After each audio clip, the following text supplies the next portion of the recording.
Okay, guys. Good evening. Hope all of you are doing. Hope all of you are doing well. And this is a new series. We have started this new series of sessions. We are calling it Muse. So literally, the term Muse means inspiration, something that we can look up to. And in this series, we are trying to do something different. We are just not focusing on motivation. We are focusing on some other parts to understand what a student goes through, what are the difficulties faced by a student, and to provide some support and use our experience to empower the student. So with that aim, we are starting this series, and the first session is primarily on the mistakes that students make in the beginning of their studies. So this is more applicable for those who are just starting with their preparation. And the reason why I am covering this topic is that these mistakes tend to remain very consistent over the years. Every year we see students making the same kind of mistakes, and I strongly believe that if students can somehow stay away from these things, they would gain a lot. Now, what really happens is when we start with the preparation, say you are starting with your preparation in the internship, or say after the internship. The first thing that happens is that we kind of have some amount of nostalgia about our preparation during the PMT days. We are reminded of how hard we studied and how well we achieved during the PMT days, and we kind of are reminded about that. And also when we start preparing for PG entrance examination, there is this feeling that during MBBS, during the 4 professionals, we did not study as well, we did not put as many efforts. So we start with that slight feeling of guilt too, that utne अच्छे से पढ़ाई नहीं की थी, and this time I have to do great. So this is how things start, and that is the reason why in the beginning many a time student end up making unrealistic goals. I have seen many students over the years, good students who otherwise have been very intelligent with the way they have used their time. In the beginning, they tend to make unrealistic goal. For example, they'll start with one subject. Say they are starting with something like pathology. Pathology is a big subject, and what they do is they would finish videos from one source, and then they would think that kuch miss to nahi ho gaya, and then they would go to some other source and do the lecture, do the notes. And even then they are not satisfied. They start doing questions from a third source, and they want to make it perfect. Now, while attempting to make their pathology perfect, they end up spending too much time, way too much time, and the end result is very simple. In the end, they are not left with enough time, and they are not able to finish the course. So when you start with any subject, please ask yourself one question: whatever I am going to do now, would I be able to revise it at least twice in the next 8, 9, 10 months, whatever time is left with you? And this is true for almost all the preparations. Even if you are preparing for FMG examination, even if you are preparing for the NEET or next examination, or INI-CET, whatever examination you are targeting, this is a very important question, that whatever I am doing, would I be able to revise it at least twice? Would I be left with enough time? And this is what should determine what you are reading. Please remember that do not try to overachieve in the beginning months. Otherwise, what happens is if you do a subject from multiple sources, in the end you would not be able to revise any of that, and your initial effort would also go wasted, because if you can't revise it, you can't remember it. So first thing is, choose your source wisely. The content should be so much that it can be revised later on. Just don't balloon it up. This is the first thing. Second thing, I think even more important, this is less to do with the strategy part, more to do with how you handle yourself part. Again, say you're starting with the preparation, and you usually start with a lot of enthusiasm, and you want that I would study all the days, I would not take any breaks, and I would study for 14 hours a day. Students, please remember that entrance examination preparation is tough. It is very difficult to keep yourself motivated for 10 months on a stretch, or 11 months on a stretch, and it has got nothing to do with you. It's not that you are not good enough, that is why you cannot keep yourself motivated all the time. The fact is that it is tough. It is tough for anybody, even teachers like us who keep on telling others how to do it. Even when we were doing it, it was not that easy. So that is why we understand. If we are honest, we would also be able to remember that it was not so easy for us either. So entrance examination preparation is tough, that is a given. Now the question is how to handle that thing, how to handle those 9-10 months so that by the end we are fit enough to fight. Large number of students tend to take the entrance examination as if they are running a 100-meter race. In the beginning they are very enthusiastic, they want to do their best, but after some time they run out of the stream. They just can't maintain it. The most common query that I get from the student is, sir, whenever I listen to the videos, whenever I listen to your videos or videos of somebody else, we get motivated, but after 3 days the motivation goes off. That is a fact. Even after this session, if you get motivated, after 2 days it is difficult to carry on with that motivation. And again, that is not that does not mean that there is something wrong with you. It simply means that it is difficult. So we have to keep that thing in our mind, that we have to ensure that we are in the game for the next 10 months, and we have to use ourselves judiciously. And by judiciously I mean give yourself targets which are achievable, and when you achieve a target, then you feel like working even harder. The concept of positive reinforcement. When you are able to finish something, you feel good about yourself, you feel good about your preparation, and then you want to do even better. But if you keep giving yourself targets which are not achievable, which are almost impractical, you end up feeling bad about yourself, and it has a bad impact. So if you are making a timetable, rather than making a timetable for say 14 hours a day or 12 hours a day, start with something which is more achievable. If you are just starting, start with probably 6 hours a day, 7 hours a day. When you start with that, it is easier to achieve, and when it is achieved, you feel like doing more.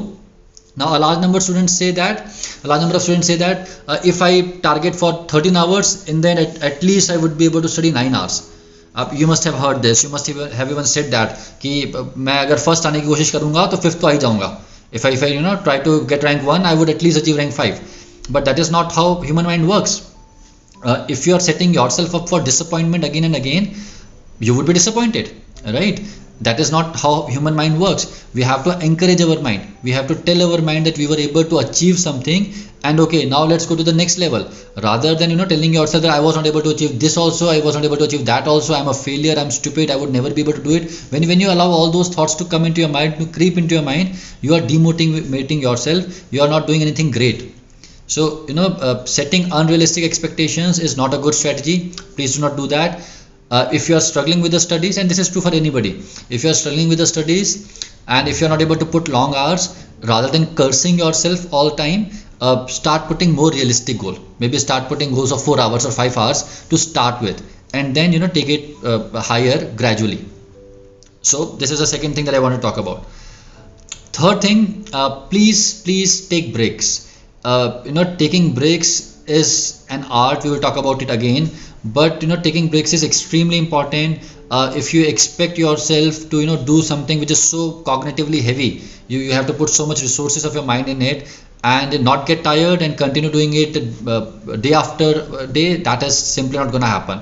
Again, if you have unrealistic expectations from your mind, it will disappoint you. So in the beginning of your preparation, ensure that you are taking a day off every 7th day. Out of 7 days in a week, study for 6 days, take a break. As you keep on moving towards examination, make the breaks less frequent, maybe once in 10 days. In the end, it might be once in 12 days, but you have to take breaks. You need to give your mind some space to replenish itself.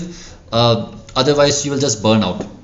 So taking breaks is extremely important.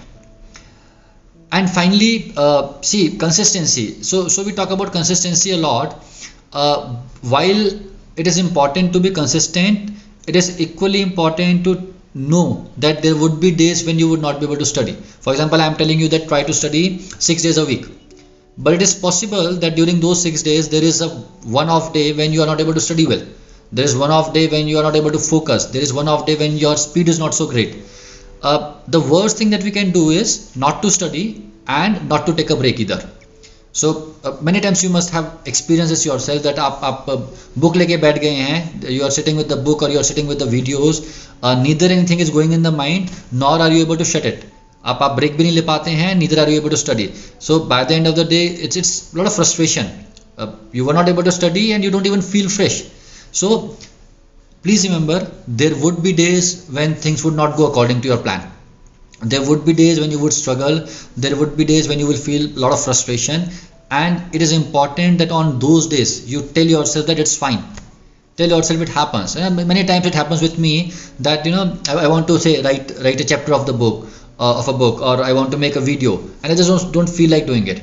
When I have that bad day, and it happens, it keeps on happening every now and then, I don't start beating myself up. You are so irresponsible, you are so lazy. I don't say all those things to myself. If I say those things, I would further decrease my energy levels. I simply tell myself that okay, today is not a good day, I'm not feeling like doing anything. It's okay, let's have fun, let's read a novel, or let's do something, go out. And the next day I come back and I'm feeling replenished, right? So this is the way. See, you have to learn to negotiate with yourself. When you are saying something to yourself, assume that your mind is like a 5-year-old kid. If you want a 5-year-old kid to do something, what is the way to go about it? What would you tell him? Say you want him to draw something. You want him, he makes a drawing and he's not able to do it quite nicely. What will you tell him? You are such a loser, you don't even know how to do it, you are 5 years old and still can't do it. Would you do that? No. What would you tell him? That okay, try it. Even if he makes something, you appreciate it. Wow, very nice work, keep it up, you can do better. And then he keeps on becoming better, right? The way you treat yourself is exactly the way you would treat a 5-year-old child whom you are trying to teach something. Because in our minds, our mind tends to behave like a 5-year-old only. You are too critical, it would not develop. You are too loose, you are too easy, again that would also be counterproductive. So learn to negotiate with yourself. And this is something that I always talk about when I talk about time management. This is a very common thing that you make a plan that I'll get up tomorrow early in the morning, 8:30 in the morning, and then I'll start studying. But when you wake up, it's 10:30 in the morning. And what is the most common sentence that you tell yourself? Damn, I wasted the day. See, you wasted 2 hours, you did not waste the day. In the beginning only 2 hours got wasted, but later on your reaction to those 2 wasted hours ended up wasting your day. When you become frustrated, when you become annoyed, when you start fighting with your friends, with your mother, shouting, all those things when you do because you are slightly disappointed with yourself, that emotional response leads to the wastage of the rest of the day. And then again the cycle starts at 10 p.m. in the night. You are like, okay, tomorrow I'll wake up at 8:30 in the morning and we'll use the day. Don't do that. If you woke up 2 hours late, that's fine. Tell yourself it's okay, I woke up late, 2 hours got wasted, but I will ensure that the afternoon session, the evening session and the night session would go well. This is something that I used to do a lot. I would not think of day as a single unit. I would think of a day as like 4 different parts: morning part, afternoon part, evening part, night part. So if I wasted time, I would tell myself that okay, the afternoon hour got wasted. I started talking to my friends, and I would always say that okay, it happens. He's a good friend. I wanted to have a chit chat, and some time got wasted in the afternoon hour. But okay, in the evening session, I'll bounce back. So when you start using these small techniques, you don't end up wasting long stretches of time. Study or reading. It's kind of a thing of form. When you are doing it properly, it continues, and when you get stuck, of course there are problems. So telling yourself that these things happen takes a lot of burden off you. So these the 3-4 things I wanted to talk to you about in this session. But coming back to the most important part, when you are starting up with the preparation, please make realistic goals. Whatever books that you are choosing, whatever videos you are choosing, whatever Q bank you are choosing, ensure that it's not too ballooned up. And even if it is ballooned up, you focus on the important thing. And I always say that the most important stuff is the videos and the last year questions. Rest everything is good, rest everything is important only after completing the basic part. So guys, I wanted to keep it short and sweet, and I think it's been only a few minutes. So we'll end this. I hope you got the message, and in the coming weeks, on the same day at the same time, we would keep on picking up more important topics that are more relevant to your preparation. And in case you want me to cover something, in case you want to give some feedback, in case you want to ask some question, feel free to message on the post that we put. I always read all those messages. I'm not able to respond to them, but I always read those messages, and hopefully with these sessions I would be able to help you better. All the best, good luck, God bless.